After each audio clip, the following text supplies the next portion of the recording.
Voilà, bonjour, bonjour, bonsoir. Partout où vous êtes dans le monde, je vous salue. Ça va dépendre de l'heure que vous allez nous suivre. Bonne année à tout le monde, encore une fois.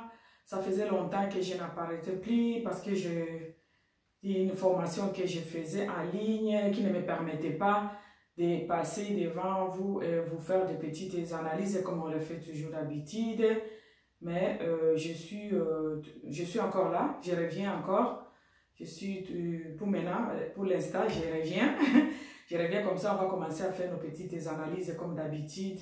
Oyo batubele ba se retrouver na kati ya analyse nangai oyo ezalaka toujours au milieu du village et pour donner des petits conseils aux gens qui veulent voilà, qui en ont besoin, voilà. Les lots toujours ça là cette petite analyse concernant comment investir au Congo avec et investir au Congo et travailler avec ta propre famille. Et là on a zo lingara solo la na bato bakozwa libaku ya kokoya na vidéo oyo. Comment investir au Congo, comment investir à Kinshasa pour bato bele ba mona montrer que Congo est là à Kinshasa. Une autre fois on va essayer de parler de ça. Mais aujourd'hui tozo lobela investissement.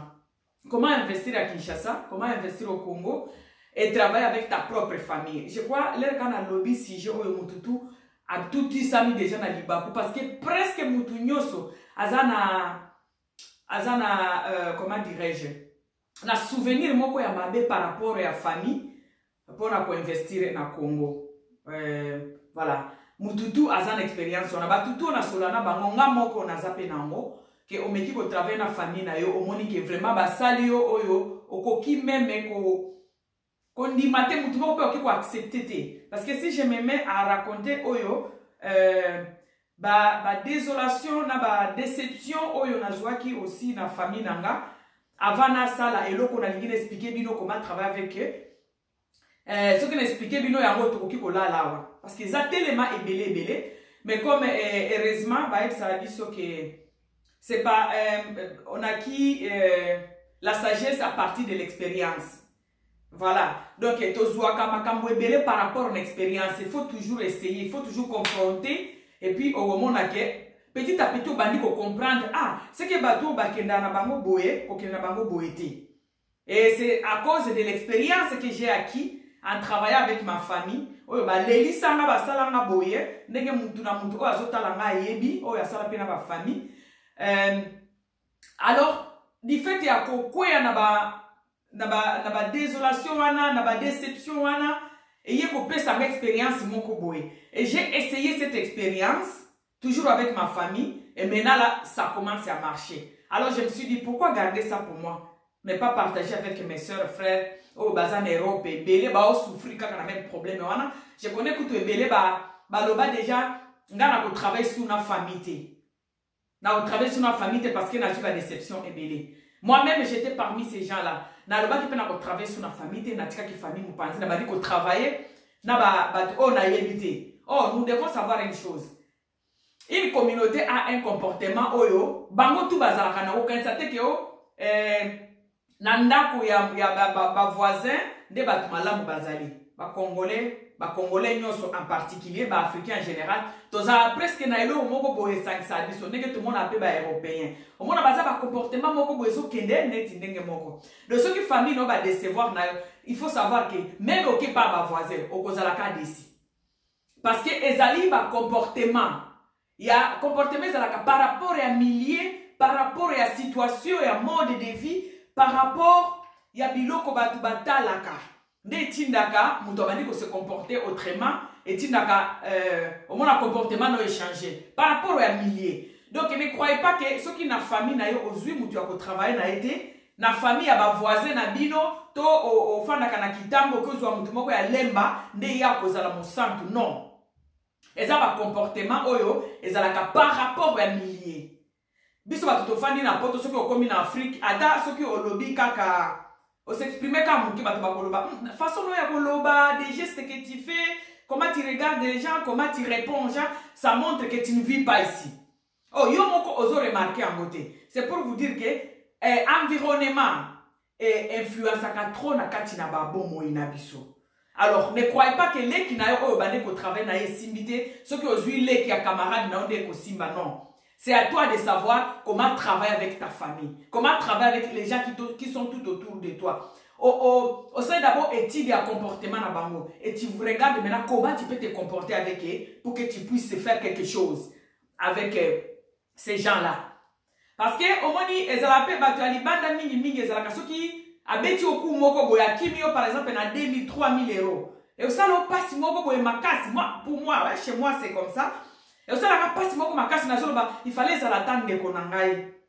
Poso ki ndeko na ngai na koloba okay akende ko leisa bana na ye bana wana baza ba neve na nga to ba nièce na nga na sens wana parce que j'avais essayé avec la famille ça n'a pas été j'ai pris les gens de dehors ndenge to loba kaka hein ba tu a famille mususu ba tu a commune mususu le mutu wana ye ko beta nga ku o bandeko na nga pe basi ba beti mais j'ai remarqué que ku ya mutu wana ko sangai ko ibanga o mutu wana ya libanda sala kinga esuwa kinga makasi koleka o ya kati ya ndako.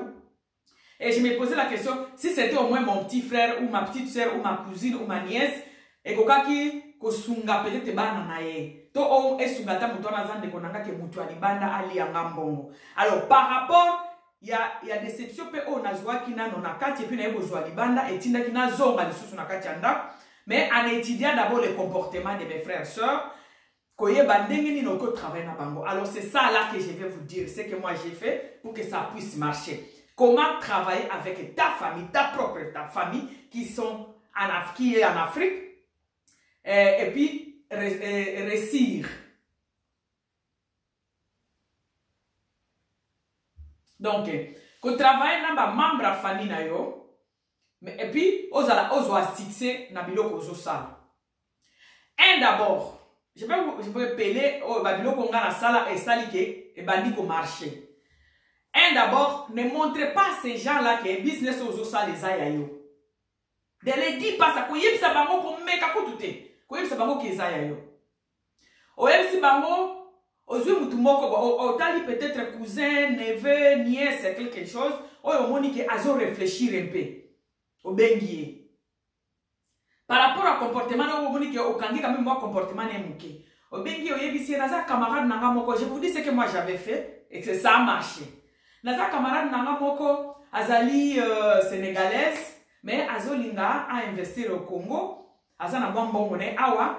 Azolinga par exemple, n'a pas ça exemple. Azolinga a investir na Congo na makambo ya ba transport en commun par exemple taxi. Alors bien azana mambo mona azolinga atinda des voitures et ça les la cahier ba taxi na mboka na bango bandeko na ba ibaye ba sala e boye ba trompa e ba kosa yi trop alors a contacta kinga alors bien yoka ke ba congolais bazala quand même sérieux ozo pese ba morale wana parce que peu sérieux alors alingi a travaillé alingi a investi na mboka na biso ngasko natali na famille na makambo basi basalanga na mitunaki peut-être avec toi, à Koki Kosa les Lokwana. Donc, ne te présente pas comme les propriétés de la petite société que tu veux créer. Voilà, j'ai commencé par la taxi. On va commencer la taxi. Et donc, il y a simple. Oh, bisogno sotto sala kana Congo, ngapi na sala kamo. Oyebisie, okoki kokende ko vérifier oyebisie, après 2 jours oyebisie na ndengano okumisi oyebisie yo na omo ndire okoki kosala ngo ponga na zo bango moni camarade na wana mobile na azali policier awa soki loko mabe ye okokandisanga onga na zana ngana mbongo tenga na vivaka na mo salaire ya muke si tu peux m'aider ya okoki kosala eloko wana na yebi sote ko répondre lelo ça peut faire 2-3 jours comme ça on répondre ye totala comment okoki ko travailler na ye mais oyeba ke ndeko nanga ngande singa e kandinga na kingo mais azolinga investi na mboka na biso pa yoka ba congolais bazaka na babiloko wana te opesi 2 jours à réfléchir 3e jour obengi oyebisi o réfléchir ndenge nini baboya na bango te boyebi aloba vie ngai penza ou bien ma sœur oyebi kakati ngai penza nga na osala mo oyebisi okokende na nini na sonance okendo vérifier nano ba pripo azolinga ye ba nyos bango baza lokola biso te wana ke exemple no peso ko pesa peke ozimbongo na bank kende bono wana zimbongo na bank to voisine na yo to mutu moko azala pe na famille na kin Oui, mais si on peut vérifier les assurances véhicules et transport, ils ont combien d'assurance? Au PC, journée mobile, bateau 2 jours. PC, moi, transport, babilo, quoi, bon, qui a vérifié. Oh, ils ont la yoté. À qui a vérifié, bah, émission, oh, balobi, transport, taxi, transport, par an, et ça dit, par exemple, 350 dollars par an pour l'assurance transport. Ah, ok. Ok. Bon, plaque, balobi combien? À qui peut à vérifier? Na ça, ce qu'ils a yoté, ça, à qui peut à vérifier? Prix à plaque. Ok, nous, c'est ça, combien? Oh, plaque, balobi, plaque 150, assurance 350, nous, c'est ça, 500. Ah, ok. Ce qui est lié au par exemple, ma quête na bango kuna na kin. Au qui peut quoi, c'est que nous vérifions dans nos quête et tout ça là. Les routines que nous vérifions ba quête, nous ka cousin musu to cousine musu soutine a que nous vérifier ba quête pe ba prix. Ba vérifier ba quête, oh quête prix vraiment ba quête pension ils en mois bien, en tout cas 3000 aux yeux à bien. Donc dès qu'on vérifier na première riz babilo ka bongo. Ok, azoti na mbongo, mais vraiment il faut que ça vraiment tout bosunga nga ponga na okota prison de konanga. Ozui mbongo wana ya transport ya osomba taxi wana mibale otindele 6000. Ozui 500 wana ya ba taxi na ba plaque otindelié. Mon mbongo carburant tielié. Zwa ba chauffeur mibale yoza la gérant de konanga. Soki mbongo wana, soki 6000 wana ya bato ebimite, ngai kinga na kingo. Nga peza singa na kingo donc nga na okota prison. Osali bon premier eloko e marchaka ya mwana. Et puis tu l'appelles tout le temps. Soki aza na téléphone ya bien te pona ko gérer biloko ko gérer pour abenga kayo na WhatsApp et puis aussi parfois atia vidéo, appel vidéo. Ce qui tient la possibilité, tu l'envoies l'argent pour acheter téléphone ou pour permettre bo benga naka. Yo siko ko mettre la peli solo ezala mutuka na yoti. Mituka wana eza ya camarade na yo. Okipe ko créer camarade moko awa o passer to bitala mukolo boss yo yo sola na onaye. Boss na yo ya lobi soki sini na ebimi bo sola ndenge mususu. Au passé, pe camarade no wana mususu a solo ni na ya bimi lokola boss. Obi c'est en tout cas mon frère, ma sœur, la responsabilité ba pesi yo. En tout cas, vous avez la chance. Nga kutu ba bilo wa bonne que ceux qui n'ont que la chance à bon nga awa na zara pendant les loko à gravité, mais ndeko na ngai alingi a investir pas na biso. Donc ozo pe sakai moral, ozo pe sakai moral. Oh, taxi ebimisa à combien? Bilo ko son faut ça lango avant. Taxi ebimisa à combien par jour? Oh, taxi ebimisa ka en tout cas maximum 35 dollars par jour. Mais parfois, vous m'appelez 25 dollars. Le minimum 25 dollars jusqu'à 35 dollars. Ok. Bobandi ko travailler, bobandi ko travailler, bobandi ko travailler. Oye, monsieur, ce qui recette est bimi, chaque 2 jours, au que tu en as compte. Chaque 2 jours, au que tu en as compte. Azo tia kana compte, a fongoli compte, bozo tia kana compte, bozo tia kana compte. Tu vas voir que ça va marcher. Yo ko betele li solo te ke biloko eza ya yo. Ye bisa ye ke eza ya mutu. Créer pe mutu moko awa na poto zo pasaka pe ye. Ba o solo la na ye. Et que ça la peine de kona ope azana de kona ope congolais, a to za pe ka sénégalais, de congolais ou congolaise avant da par exemple na commune odi famille na eza na commune par exemple na kita na Lemba. O créer pe mutu moko kuna na Lemba, o tindi mutu moko bo ye ko yeba na ye. Alors c'est mutu moko kolega akoya ko sala ba inventaire aza leki na ye mais alinga opesa bango ba responsabilité te. Mutu ana pe aleki. Ay ko sala pe ba inventaire. Donc eko pesa bango ko banga. Eko pesa bandeko na ko banga. Bandeko na nga première chose ko lakisa te ke biloko wana bazo gérer za ya yo. Misala zoba ko lakisa te ke biloko wana bazo gérer za ya yo, loba eza ya mutu mususu. Ngai na pesi bino ka po bo gererele ndeko na nga wana avandaka awa na poto. Et loko aliboso esimbaka yango wana. Zala pe na téléphone, azala na téléphone bo benga na ka tous les jours. Et puis elle moko bisi abenga peza la abenga peza avec appel vidéo. Bo sololi ozo créer pe batu moko bozo tina bango loko baki ko sala inventaire.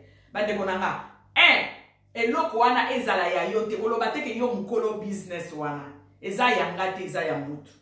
Deuxième chose siko etindaka biso tout okweyaka na kati ezali okreaki olingi okende okreye eloko na Congo.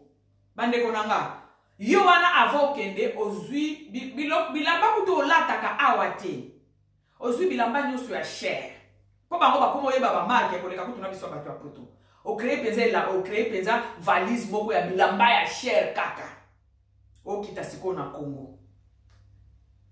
Lere ba omona ka modele ozolata oyebisi bango pe société eza ya yo bamonika okiti ozana sola parfait wana kutu utiliza kango awa te mais juste parce que ozo voyager tu dépasses même que somba parfait ya ba 500 €, ba héritage wana osombi ba parfait nyonso ya cher osombi ba biloko ya cher bilamba ba blouson ya cher bilamba peza ya ba marque awo lata kango te okiti na kini lo kiti ba omono peza mutu ya mbongo le bazo mona mutu ya mbongo ndenge wana bandeko nanga ato tikeli mutu mbongo ya commerce akoteka mikate akopesa kayo résultat ya bien te parce que ayebi déjà que ozalaka mutu ya mbongo bango bazwa kabiso sérieux te parce que tokenda kolakisa bango ke toza na mbongo awa batu su pesa bakoma na niveau akomi kutu kobeta masolo ya awa monika petite sœur ndenge oza na 4 bana boye na poto okotika no kutu musala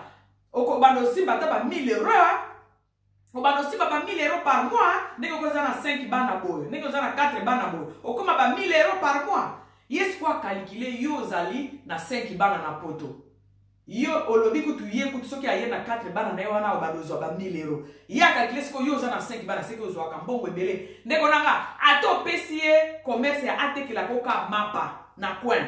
Bongo asa ela ko ba bila fin du mois. Akopesa kayo rapport parce que ayebi ki oza riche. Alors, deuxième chose à faire, il y a l'émotion qui commerce ezala ya yoti. Yebisi ezaya ba créer ba kolo commerce wana. Oyebisi ndeko nanga soki ka bongo wana elia ngana ba okaninga singana kingo ngana ba ochama na prison. Deuxième chose, kolakisa bango te ke yo zala ka riche aw. Lero zokita ngana sala boyi. Na opesa siko exemple na ngai. Deuxième chose oyo tindi biloko na ngeba au marché na Congo. So na okita na sombi na bilamba na bima nango ana kenda nango ba resto na kenda ba fête na kokita nango na kinte parce que moi je ne vis pas à Kin, moi je vis ici. Alors les nazo kita donc ça la ka tourisme non to kenda ka ba Égypte to kenda ka ba Mayoka to kenda ba Maroc est-ce que to mema ka bilamba na biso ba marque non na mutu na yo considérer na Kin lokola ozo kende na chantier. Donc si on regarde bien notre pays là, c'est un pays non exploité. Yo siko zolinga oko riche par rapport na mboka wana zali na non exploité te. Alors ozo kende na chantier de konanga. Atala to kenda tourisme to be makaba bilo mbana biso ya cherté parce que kuna eza moto, eza chaleur, olingi bilamba no ebe bate, oya ko sokola mote. To be makabilamba ya ba tourisme so to voyage to kende ba Mayoka ba Tenerife, ba Égypte, ba Espagne, tolata kabilamba o ezali concorder na saison. Webi. Alors les réseaux kende na kino, kende na idée na kende ko investir. Na ça déjà 10 ans na poto, je dois investir au Congo. Secret, deuxième secret zani. Kende na bilamba ya cherté. Ko kende ko se présenter lokola mutu ya mbongo te. Parce que yo ke na chantier. Yo si on a mutazo kende ko tonganda kwa zo ke na chantier, akenda kana bilamba ya cher, akenda ba sapato ya cher, non. Ngana sala bo so no kende na kina, ebi ke no kende investir. Na ke na Zara. Le ba magasin za ki polele, awe kanga me ko fungwa manango. Na ke na Zara. Na ke na se undu na sombi bilamba o na ebike na kolata na okozonga na ngwa wati. Na sali moi budget nanga na ebike na sala par exemple 1 mois. Na sali moi budget nanga ya 350 500 €. Na sombi ba ketch, na sombi moi bilamba, na sombi moi 3 4 ketch nanga, na sombi moi ba sandal pour Afrique il faut sandal pour na ba malilo. Na sombi ba moi sandal nanga ya ba valeur ba 19 €, ba 20 €. Sombi 3 sandal nanga, sombi 2 ketch nanga na Zara. Na zui tricot kalo ba biloko ya mikuse boye voilà nazwi ba polo nanga nazwi comment on appelle ça ba t-shirt nazwi t-shirt nanga 3 4 5 et que ça la même modèle mais couleur différent nazwi des pantalons ya jean léger nazwi kaka na Zara wana na poni ba biloko ya ba pantalons za kama mikuso wana ba biloko ya sport ya mikuso wana pour ne pas biso mundunge nazwi na salima valise nanga 500 € nanga esifi ekoki na komema bilamba na Afrique te non bilamba nanga na bimaka na ngwa te na kende ba fête na kende omema na Afrique te na sobi biloko nanga na Zara wana unebi na bando tripolo na nani mwa t-shirt nanga na kotia nazwi ata 5 couleurs ya t-shirt wana na kangi valise nanga nazwi mbongo nanga na memi na tie na sac na kei na yebi ke nazokende ko investir le na komi na kebisa bino na kobetela bango masolo te ke vi nanga eza boye naza na eloko te na poto tookemba kuna na oluka kutu ndenge nazonga mpo bango balinga moto ya poto azonga te na olinga kutu nazonga mpo vi ya pasi tu oluki siko mutu ka ndenge nalobaki na première point na biso wana oyo omoniki aza mpe mayele opesi ye oyo azomona ayo réfléchir bien oétudie ba comportement na bango po il suffit au moins na batu 2 jours 3 jours yeba oyo azoya po azwa quelque chose oyo aza na idée yayo ebise mutu na mutu apesa yo mwa projet na ye aza nango projet oyo omoni eza intéressant oyo omoniki eza intéressant toloba par exemple tata mwasi alobi nga penza saki ya fufu awa tozoteka yango saki mobimba ya fufu awa ya 50 kg tozoteka yango par exemple $50 mais 40 $ toloba mais soki nakei kote ya au revoir Kinshasa kuna babenga ngoni ya au revoir Kinshasa kuna nzela matadi soki nakei kuna toloba ba matadi kibala to ba biloko bongo kuna saki ya fufu ezali nango $15 mais ce qui nango awa tina ba transport omona saki ya fufu na oteka mona 45 donc ce qui naza na budget ngana lo makambo tante na ngamo asaila nga budget na esepelisa ka to sala kane ba biloko wana bado wa mikemke kana okende na bino tante wana lo biso ki na sombi ba fufu ya $300 na ye nango awa na ganyaka $180 na fufu ya $300 na ganyaka $150 par exemple tolki ya 150 na sobi fufu nanga 300 na ganyaka $150 awa ok oyebisi nga naza na mbongo te naza pene eloko tomonika ndenge nga nazali naza nanga leloko na poto te na pesi yo par exemple olobi 300 kuganye 150 nga na pesi yo $600 banda kosala commerce wana na mona mais oyebisi omoni mbongo oyo eza yanga pete camarade nanga moko boy alobaki na ya kopesele bandeko na ye po basa ele chantier mais na defisa na defisa yo yango comme ça tokozomsele 300 wana ko yebisa bato Afrique jamais te ke mbongo na pesi osala ngo commerce eza yanga te yebisi eza ya mutu na déficit soki tokokisi tokozomsela ye donc les nozo kende ko sala ba affaire na kin na batu akin koloba jamais ke affaire wana eza ya yote koloba te ke omoni na oluka parcelle na somba te ndeko nanga moko camarade nanga moko tozane kuna na poto aboyi kopesa famille na ye responsabilité baza na lemba biso toza na limité bango baza na lemba alors bosunganga mbongo na ye apesa nga mwa mbongo na ye mwa 15,000 na ye mwa 30,000 na ye na lukela ye lupango place asomba lupango soki mbongo oyo eliani mokanginga singa na kingo encore poto batianga na prison bakomona kaka elateli na yo baoloba eza siri mbongo eza ya ye te bokei bosombi soki fufu soki fufu te bosombi soki ba taxi mibale soki 3 ebandi kosala taxi lobi mbongo eza yanga te to soki okendaki no po osomba lupango osomba parcelle bokei na bango kotia babibwa kuna boluki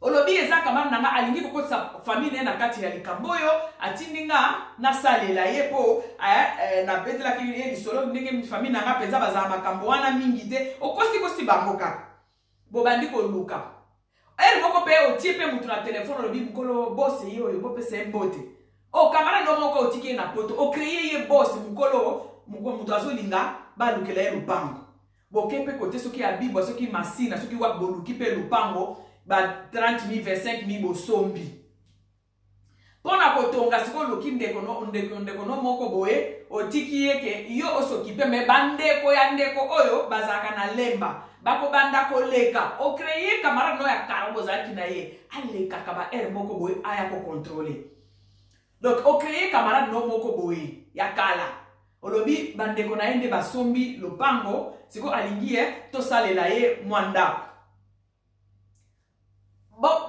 bosombi parcelle wana un instant. Voilà, excuse-moi. Donc, je disais, au créer mutu moko boye, mutu wana azo yaka, ko contrôler au lobby bamonde bakolo ing, bakolo eloko wana. Omona, bako sala na kobanga. Bako sala na kobanga, et puis ça, nini na yo, business na yo, évoluer. Donc, il y a des choses. Oh, et tindaka, bandeko na biso, bazuaka biso sérieuté, bazuaka ba commerce na biso sérieuté. To yebi bien que to kendaka na Afrique pour to investir. Eza lokola chantier. Yo koki ko kende na chantier et puis oké na babilamba nyoso ya ba marque, oké o medisaka batu nyoso masanga, le ba komona bambongo ya bongo. Banza na mentalité mususu. Bango bamona bambongo wana te, obimisaka ba $100 tous les jours. Bango bakoloba aseke muto azana mbongo ata soki nani moi entreprise ne oyo marché te azana na mbongo. Mais soki okay lokola muto azoke na chantier. Olakisi bango ke non. Moi j'ai pas l'argent nazo yande ko luka awa. Eza pays angate ndeko nanga songolo pakala muto azana besoin ya kosala leloko. To okipe koloba ke lelo ke bamoni kandenge oyi okipe na muto ba oke lokola muto mbongo te. Oke lokola lokola muto normal azo ya ko luka. Ok, le coup la mutu normal a zoya ko luka. Opesi bango responsable, opesi ndeko no moko ya mwasi to ya mobali to cousin to neveu, opesi ye mwa responsabilité. Oyebisi ye ke mbongo oyo, okiko yebise pe mbongo na zuya yango na bank. Yo moni kutuka ndenge nga na zaleli. Mbongo na zuya yango na bank, nazala nga la possibilité te. Alors bo sunganga mbongo oyo tozongisela nano bakolo nango capital. Baza batu biso ndenge tokenda ko se présenter devant bango ne elakisaka bango ke toza na mbongo masolo to betela ka bango ya awa elakisaka ke toza na mbongo omona mutu awa alataka Versace te mais le razo kende na Afrique azui Versace mibale asombi de blouson Versace to alataka ngo kuna baza batu bazo mona ti baomona ke te seki azane na mbongo oyo ezaka po esunga biso bakobanda kozwa affaire no wana au sérieux te. Alors, quand tu travailles avec la famille, ko yebisa bango te ke business wana eza ya yo. Bango na oka yumo travagana ndeko na mutu moko bo. Dede, ko kende ko lakisa bango te ke yo mutu yebi ko lata. Ke yo mutu yebi ko panza mbongo. Parce que les rozo panza mbongo yeba ke baza batu baza ko accumuler yango zo kota. Bakozwa ka o jamais au sérieux te ba yeba ka ke oza mutu mbongo ata soki bango bali wana ko sale no côté parce que yaka o lakisa ka mbongo. Bon, betela bango déjà masolo ndenge zwa mbongo ya bana, ndenge zwa mbongo je ne sais pas ya quoi, ndenge ba futela kabino nda, de masolo nyoso ya awa yo memela bango na Afrique. Ba yebi ke ofutaka nda kote leta mutu afutaka, ba yebi ke ba futaka yo bana, ba biloko mususu oyo ezana ngo secret obligé ko bimisela bango ya mote. Parce que ozo sala affaire na mutu ko memela e ba makambu mutu te oyo lakisa ke ozalaka na mbongo. Akozwa commerce wana au sérieux. Donc, nous pouvons travailler avec nos familles. Mais pour la kisa bango te que société za ya yo, moi business wana olingi sala ke za ya yo, ko la kisa ye bongo te. Dede soko zo kende kuna eza na chantier, ozo kende kuna ko luka mbongo.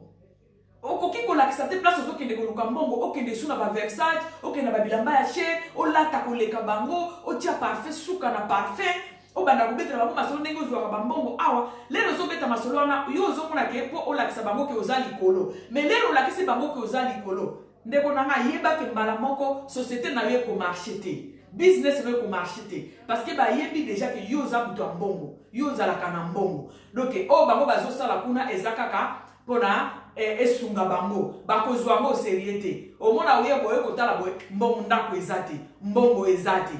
Mais ceux qui ont dit mongo le bibo luka parcelle ya mate. Attends, je vous passe mon ami. Azo bangane famille na ye.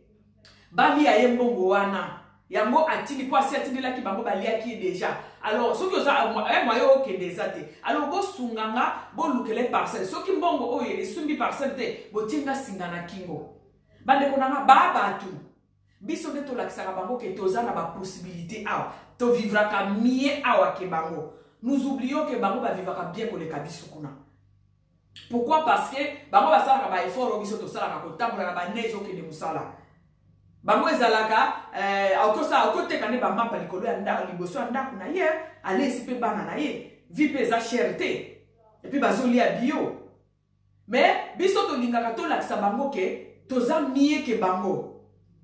Yango pe esala ke bazwa ka ba business na biso ba petite commerce na biso wana bazwa ngo sérieuté parce que to linga to la bango ke non tous biso toza na nyoso o sombi parcelle ok na kin okoki ko bango pe za lupango nanga te nazo sombi la camarade nanga mais alobi na ti yango na kombo na ngai ba komona ka ndenge ozola ta bazara wana ndenge ozola ta ba biloko ba marketing ba kondima te ke mbongo wana eza ya yo. Bosomi pe parcelle au PCP yo moko avant oya ba biso bazasoka komi na kina komi boss même mai ya pamba boya ko simbe suye mon côté ba komi ko simbele na mulangi ya mai même téléphone boye die ici to utiliser sous téléphone na yete ba biso de ba komo simbele téléphone ba ko escroquer au tendengeni yo ke chantier me ba simbele au téléphone osomi déjà parcelle ozolinga o banda ko tonga kende na kari Grèce yo moko oke ko tala ba prix kuna Carré Grèce, c'est bon, quand Carré Grèce, on vérifie 20 tonnes à Kayas, et ça combien? 20 tonnes à Kayas, 20 tonnes à Kayas, et ça $800. Donc $600. Bon. 20 tonnes à Kayas, et ça $800.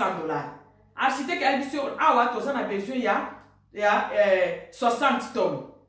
Au calculer déjà, il y a déjà qu'il y a 60 tonnes, c'est que, Kokutenga, fois 3 et kutenga 1800.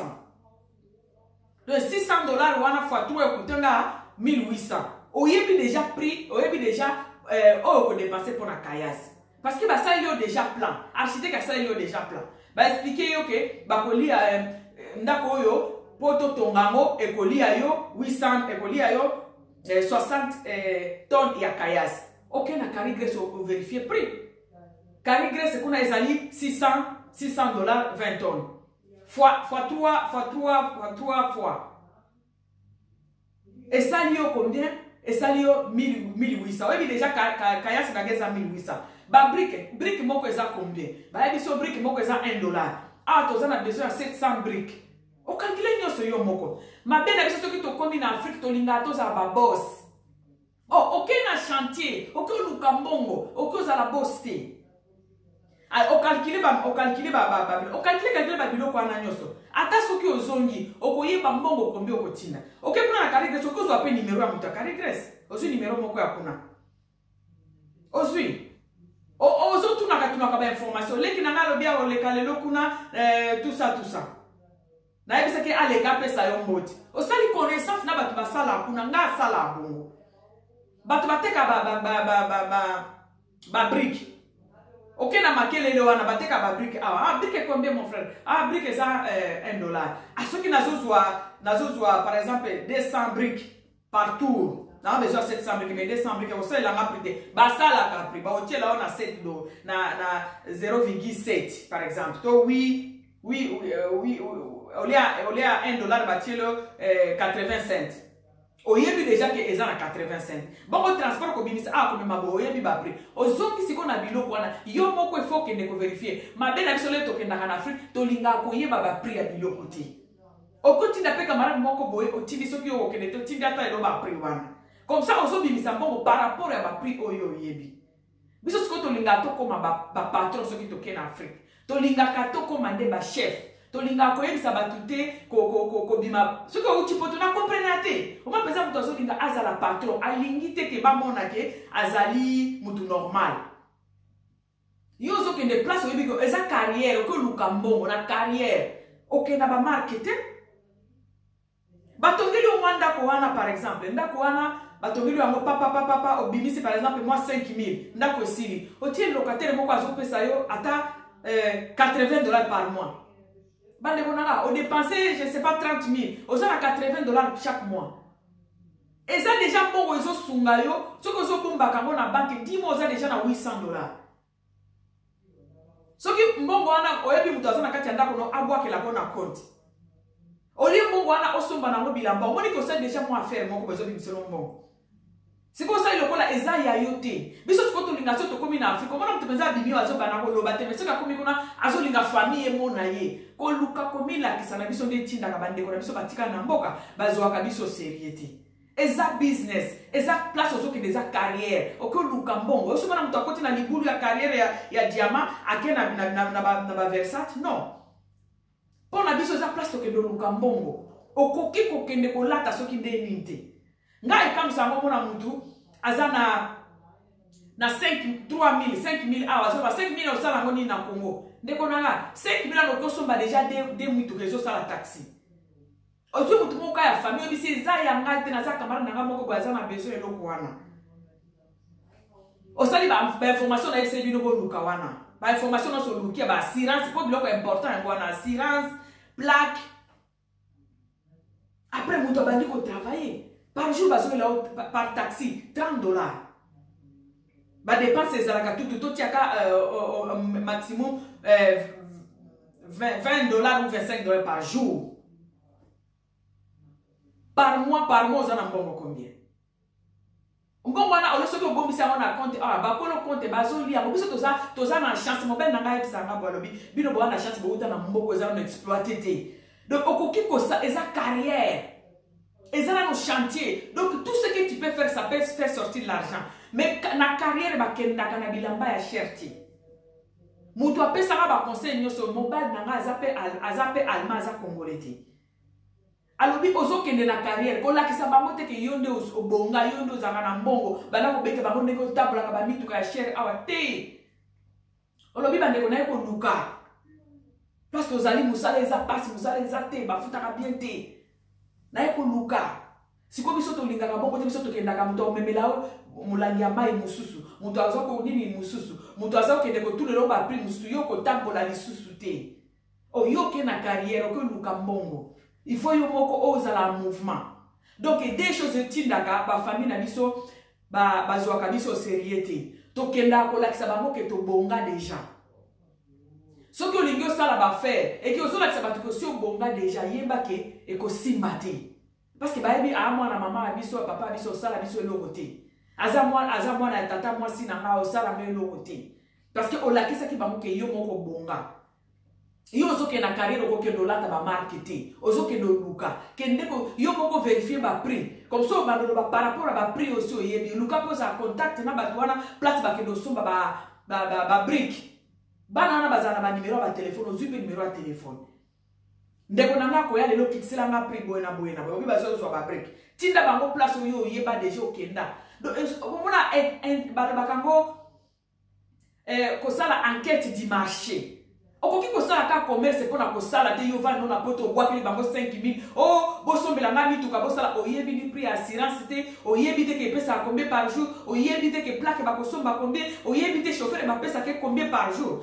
parce que chauffeur wana azosala taxi chaque fois faut bapesa $5 malgré baganya kebele mais il faut pesa sous $5 pour aller sa bana na ye nyoso wana yo oyebi te obwakeli bango bosombela nga lopango obi kenge kamusanga.